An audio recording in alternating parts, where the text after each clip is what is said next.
Bonjour les curieux, c'est toujours un plaisir de vous retrouver pour partager avec vous des informations que j'ai pu trouver en farfouillant sur le net.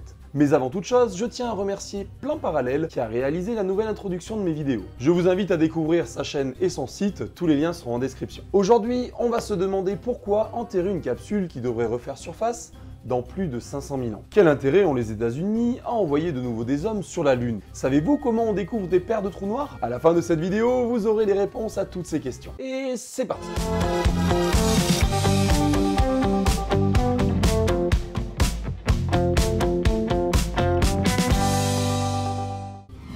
Une équipe de chercheurs polonais installés dans la station polaire de Øresund, en Norvège, a décidé de figer le temps présent dans une capsule qui est censée refaire tout naturellement surface dans 500 000 ans. Le but de l'expérience est de donner le niveau scientifique atteint par l'humanité en 2017. En disposant des objets témoins dans une capsule longue de 60 cm, les scientifiques espèrent rester dans les mémoires et aider les futurs terriens à comprendre les pratiques d'un temps passé. Mais cette fois, ce ne sont pas seulement des objets du quotidien qui vont être ensevelis, mais bien des données scientifiques appartenant aux principaux domaines des sciences. Géologie, biologie, technologie et écologie. Séparées en 5 compartiments, on trouve dans celle-ci pas mal de choses, dont le plus vieux morceau de météorite jusqu'à maintenant identifié en provenance du système solaire. Celui-ci daté d'il y a 4,5 milliards d'années. Un étage héberge des traces biologiques des organismes présents sur la planète Terre, de l'ADN d'un homme, d'une femme et d'autres espèces vivantes. Le dernier compartiment de la capsule contient entre autres des objets du quotidien,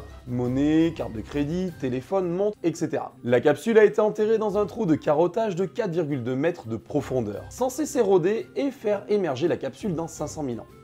Mike Pence, le vice-président américain, confirmait le 9 octobre dernier que les États-Unis enverront à nouveau des astronautes sur la Lune pour y préparer des missions vers Mars et au-delà. Un mandat exécutif a été signé pour rétablir le Conseil spatial national, dissous en 1993 sous la présidence de Bill Clinton. La première réunion du Conseil s'est d'ailleurs tenue à Chantilly, en Virginie. Dans ce document, le vice-président a officiellement confirmé l'intention des États-Unis d'envoyer à nouveau des astronautes américains sur la Lune. Et ce n'est pas seulement pour y laisser des empreintes et des drapeaux, mais pour y construire la base dont ils auront besoin pour envoyer des Américains sur Mars. La Lune sera un tremplin, mais aussi un terrain de formation et un lieu pour renforcer les partenariats commerciaux et internationaux. Le vice-président n'oublia pas de souligner au passage que les États-Unis avaient remporté la course à la Lune il y a un demi-siècle et qu'ils remporteront celle du 21e siècle dans l'espace. Mike Pence en est donc persuadé. L'Amérique sera la première nation à amener l'humanité sur Mars. Notons par ailleurs que la Chine ou encore les Émirats arabes unis sont également déterminés à poser le pied sur la planète rouge. Paradoxalement, il y a quelques jours, la NASA et l'agence spatiale russe Roscosmos annonçaient leur intention de construire ensemble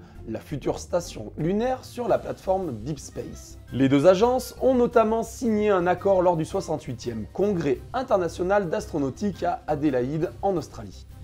Une équipe d'astronomes rapporte la découverte de 5 paires de trous noirs supermassifs postés au centre de galaxies lointaines. Plusieurs types de trous noirs existent dans l'univers, les primordiaux, les stellaires, les trous noirs intermédiaires et les trous noirs supermassifs. Comme leur nom l'indique, ces derniers sont les plus énormes et leurs masses peuvent atteindre plusieurs millions, voire milliards de masses solaires. Par exemple, S5 et quelques chiffres derrière, et ces 40 milliards de masses solaires sont assez impressionnants. Les astronomes trouvent des trous noirs supermassifs partout dans l'univers, généralement postés au centre des galaxies, mais la plupart sont déjà établis. Déceler la présence de paires de trous noirs supermassifs, c'est donc très compliqué. Avant cette étude, moins de 10 couples ont été confirmés. L'université George Mason à Fairfax en Virginie annonce la découverte de 5 nouvelles paires, chaque trou noir pesant plusieurs millions de fois la masse du Soleil. Les chercheurs ont ici utilisé les données optiques du SDSS pour identifier les galaxies qui semblaient fusionner avec des galaxies plus petites. Ils expliquent avoir ensuite sélectionné des paires de galaxies dont les centres étaient séparés de moins de 30 000 années-lumière. C'est à peu près la distance qui nous sépare du centre de notre galaxie. Les données infrarouges du télescope WISE ont ensuite permis d'isoler cette fusion contenant au moins un trou noir supermassif. Enfin, parce qu'une forte émission de rayons X trahit la présence d'un trou noir supermassif en pleine croissance, les chercheurs ont alors observé ces systèmes avec le télescope Chandra. Des paires de sources de rayons X isolées ont été trouvées dans 5 systèmes, chacun contenant 2 trous noirs supermassifs en train de se nourrir. La citation du jour est signée Isaac Asimov. En science, la phrase la plus excitante que l'on peut entendre,